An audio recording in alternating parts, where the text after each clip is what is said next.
All right, so let's talk about this real quick. There's a thing I've been noticing, and I'm calling it the Dr. Umar-ification of Black issues. And what I mean by this is you get one extreme on one side, and then somebody feels like they got a match with an equal extreme on the other side. And somewhere in the middle always lies the truth, but the middle doesn't get you clicks. It doesn't make you go viral if you're right there in the middle. Honestly, it gets everybody pissed off at you. Like, welcome to my world. That's what happens to me all the damn time. Everybody just mad at me.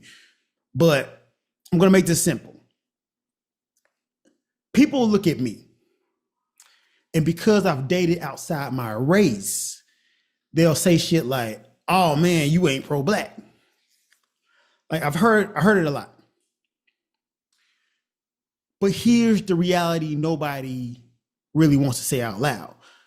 Dating is heavily a function of proximity. Who are you around? Who do you see every day? Who are you building a life with in real time, right? You tend to date people around you. Now, if I drop Dr. Umar Johnson in the middle of the whitest part of Sweden for 10 years, what do you think's gonna happen? Dude gonna be busting down Swedish chicks. At some point, there's a biological imperative and opportunities intersect. So now you could argue to me that maybe he has some kind of superhuman discipline that no other man on earth has. Cool, maybe. But for most people, love follows proximity and who you are around. So, and that's the same with me. Now, I've dated Black women. I've never not dated Black women. I never said I'm not going to date Black women. That's not the case. But in my case, if you're in Japan long enough, you're probably going to be dating Japanese women, right?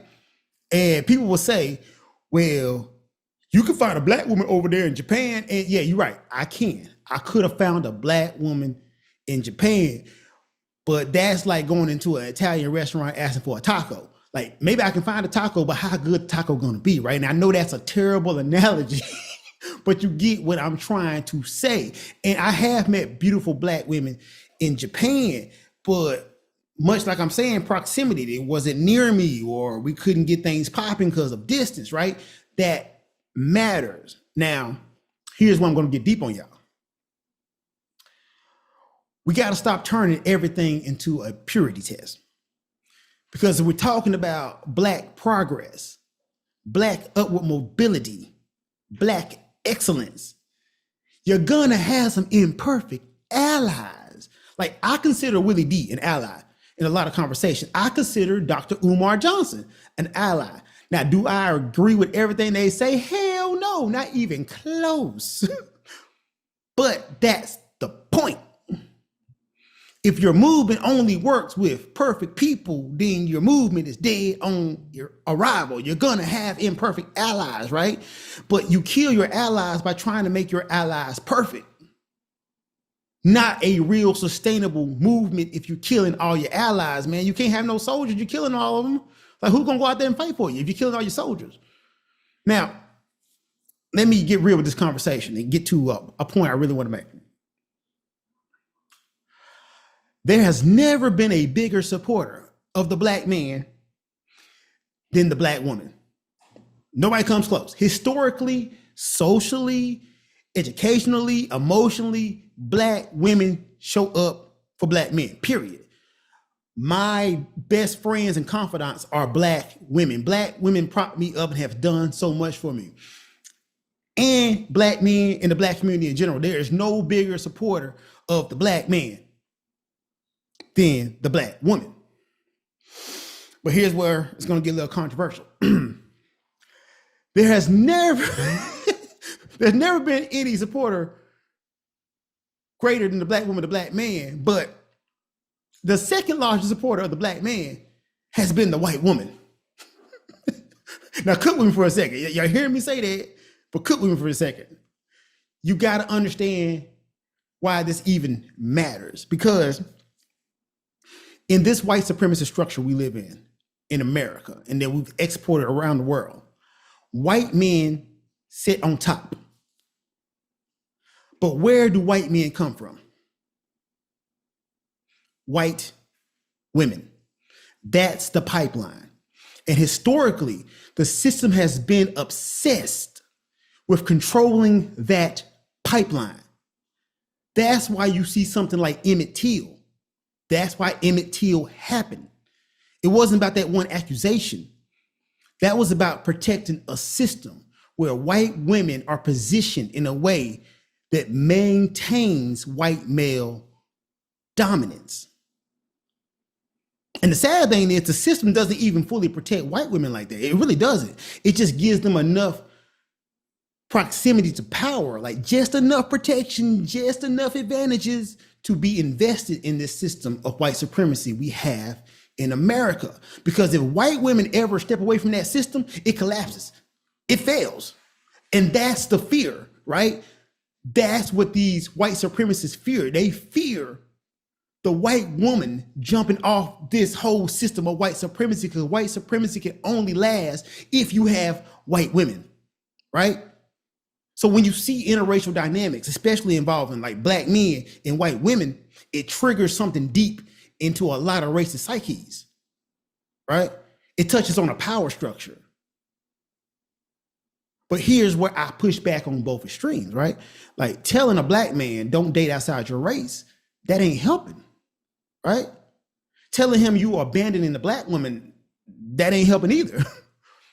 Because if you're policing individuals instead of building systems, you're not making progress. And if you really care about black progress, you got to ask better questions like, where's our money going? How much money are we spending? And who are we building with? And what institutions are we strengthening? Like that needs to be the question. And let's be honest, you can marry black and still spend your money outside the community. Like just because you marry a black woman and you're a black man, that doesn't mean you're spending your money inside the black community and uplifting the black community, right? That's just a dumb purity test. And you can marry interracial and still invest and uplift black spaces. They're not mutually exclusive. You can do both of them, right? Like both of them are true. So what actually moves the needle? And let me give y'all some real actionable moves that align with what I'm saying. Like you got to do intentional spending. Like you got to support black owned businesses where it makes sense. Like you can't just willy-nilly just say, oh, this business is black and give them money. No, that's stupid. But you can't be performative with it either. You got to be consistent. The black business I adopted is my frat brother's Willis shop, Sticks and Stones / Winging It. I make sure monthly I go there and support that restaurant. I take my coworkers to that restaurant because that's a black business I have adopted and they can consistently depend on my money, right? Then you got to go ownership over consumption, man. We got to know where we're spending our money. Like, wild Japanese man, Mr. Ishii, I never get it, man. He told me, man, the only way to keep money is not to spend it. And it's true, man. Like, we spend a lot of damn money on just dumb shit, guys. Like dumb shit we don't need. We need to own more, right? You need to own real estate, businesses, equity. That's why I invest in stocks, man. That's ownership. That is part ownership in a business. You own something, right? We need to preach ownership. Then also we got to start supporting these education pipelines, man. Like how many of you pro-black people actually give to HBCUs? Like, no, seriously, honestly, not like being performative, but how much money do you actually give to HBCUs? Like, do you mentor young black men? I do. Like, are you creating pathways, not just motivation, right? If I see a young black man that's tech savvy, guess what I do? Hey, man, have you ever thought about getting into the IT field? Hey, man, let me tell you these certifications you need to get into the IT field. Like, seriously, man, like it's a young man right now, he's working in the warehouse. I'm like, bro, you good with these computers, man? Why don't you switch over here? It's only so long you can trade on your body, man. That is mentorship. Are you doing that? While you worried about who somebody's dating, are you doing that? Right? Are you building skills for empowerment?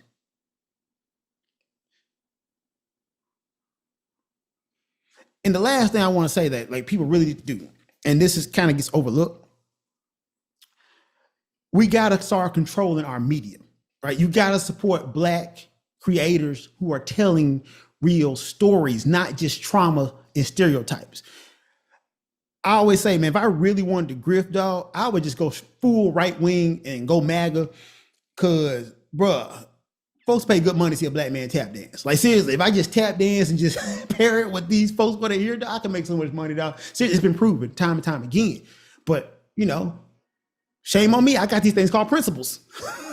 But at the end of the day, the argument should be, what kind of Black are you? Right? Are you the Black person to actually support the community? Or are you the Black person to just judge the other Black man for some dumbass purity test?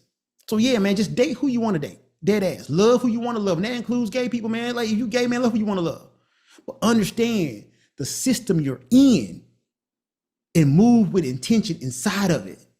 Because the real power ain't who you with. It's how you are building and what you're building. Because systems outlast people, man. Just something to think about.